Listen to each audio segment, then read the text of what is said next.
Okay, so we're back.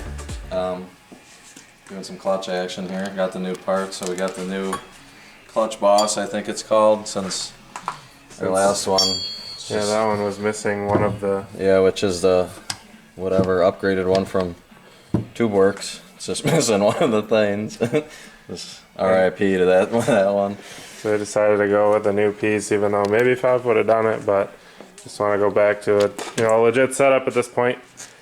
Yeah, and no more mysteries. Yeah, so just soaking some of our plates and fibers right now. Gonna do the other ones and put them all back in. If you guys are new to the channel or just stumbled across this video because you're doing a clutch or something, you know, check out the video that we posted before this. I smoked a clutch on this machine. And I've been chasing some problems with it before, bought it used with a different clutch in it. You know, that's kind of the backstory. Just watch some of our other videos, you'll get the full story. But so here's a clutch install video. And we pulled the whole basket and decided to do it on the bench just so we could check out everything that was inside of it. It's not needed to pull the whole basket, but I'd say it is easier. It's a lot easier once you get, I think it's an inch and 3/16. Yeah, inch and 3/16 or 30 millimeter for this nut. And you can get, I mean, we used this impact. We could get it in through the passenger side. Yeah, so that whole setup can get in right through this side panel. So we have not pulled the skid plates. We haven't even been underneath the machine. So we had a few people ask, you know, if we pulled the skid plates and did some from below, and we haven't. We literally just pulled the cover over the battery, this bottom skid over the gas tank, and then this side panel, and we were able to get everything off from there. So that's just a little rundown of how it came out, which is actually in one of our other videos as well. But so yeah, here's an install video. Yeah, so we have this, whatever this is called. The basket. The basket, yeah. And then that's the boss. Yeah, so the basket boss. You got this fucking hoo-ha that goes in between here. I'm not really sure what that does. So that goes there. Then you get your boss here. You make sure it's somewhat clean, and then that just sits on that like so. You got a small washer, a little thicker washer, and then your nut, which go here eventually.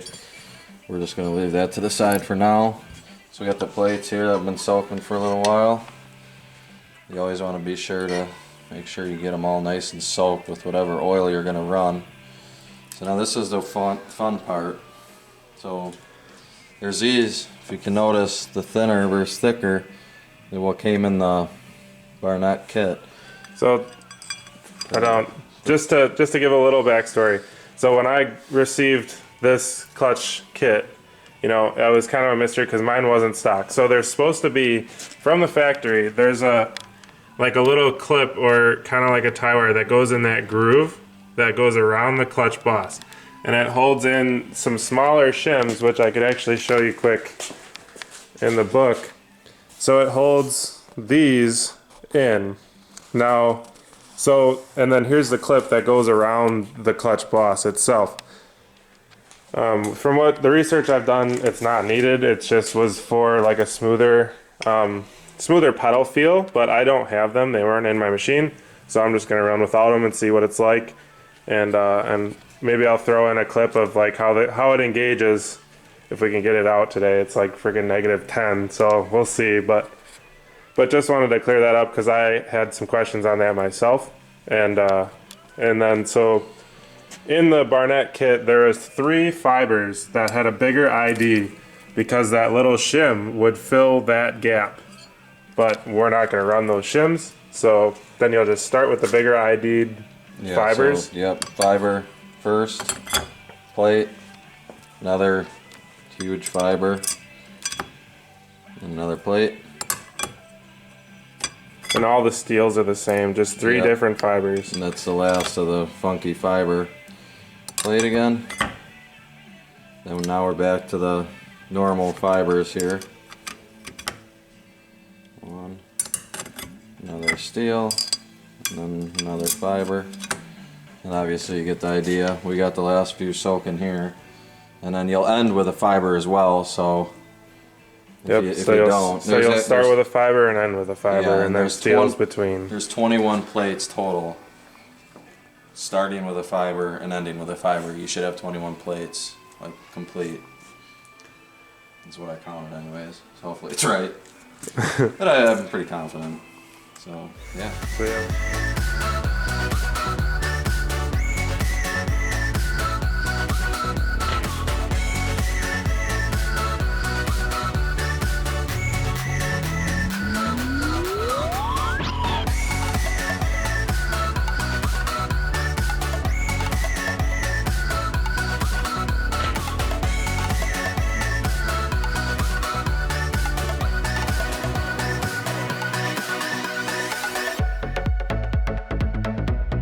This, got all the plates in, they're all oiled. Everything's in order, you end with the friction. So then when you put this in the machine then, well actually before, if you want to show them, there's like a bearing and stuff in the, where the basket rides on. I'll show you quick. If you can see in there, there's that bearing. There's a couple washers and like a shim or something, I don't really know. But that shouldn't, you shouldn't ever have to deal with that. That shouldn't come out when you pull your clutch. Yeah, and if for some reason it does, you know, pull out or whatever when you take the basket off, I mean, you can just look up the parts diagram, or here's a quick shot of it. But there's just those two like washer spacers, the shit, like and then the bearing. So then when you have your basket on the bench here, so it's going to look like this. You're going to slide it in. So there's this small washer, thick washer, and then the nut. So that's going to bolt that on, like so. So when it's in, just think about it in the machine. Now you got this hoo-ha, which is your clutch actuator. I don't know what it's called, to be exact. But that'll go something like that on the outside. And you got this hoo-ha with the bearing in it. So there is this small shim, so make sure that's in there. And then your clutch, so this is like your spring for the clutch. So then this is going to go on like so, and then that actuator thing should go up into the bearing. I mean, it's not working too good now because it's obviously out of the car. And then this goes on here. So then you have your 6 bolts that go in, and you just clamp that down and torque it to, pretty sure they're like 10 foot-pounds or something. I can't, because we're just going to run the AMSOIL 10W40 dirt. So it's got the friction I forget what it's got that makes it good for clutches. Wet clutch compatible, I don't know. And this is what we run in our motor, it's a 1050. I heard, or I read somewhere that they don't like the heavier oil in the trink, so that's why we go with 1040. Full synthetic, so yeah, that's about it. And then you got your hoo-ha that goes in, your filter. It looks a little better than the last video. Yeah, I mean, definitely got a lot cleaner since the last. And then, you know, I thought about doing the clutch spring mod and whatever, and switching it over like a lot of people say, but just right now I just want to go back, you know, to this setup since I've got everything for it, and his lasted, you know, over 2,000 miles of that setup, and it's still really good. Yeah, I had 2,200 miles on my original clutch, and it wasn't burnt out. I just did the gear reduction and then changed it to the Barnett plates while I was in there. So otherwise it was working fine. Yeah, and I've he never has had an issue. No oiling mod, no nothing, Yeah, just factory clutch. Yeah. So decided to go with this route. You know, I'm sure there is better options out there, but just gonna put this in for now, and hopefully it lasts a while. You know. Yeah, it's all how you drive, I think. I mean, it's almost better for the machine to just rev it up and dump the clutch than it is to just sit there and ride it like a lot of people think. Like a car, for instance. I mean, you're just burning. I don't know. It's not really designed to do that. It's a high-performance machine. It wants to either be on or off, and that's how we pretty much ride. So yeah, it's either wood it or nothing. All right, so we're gonna go to a little time lapse now, putting this back in.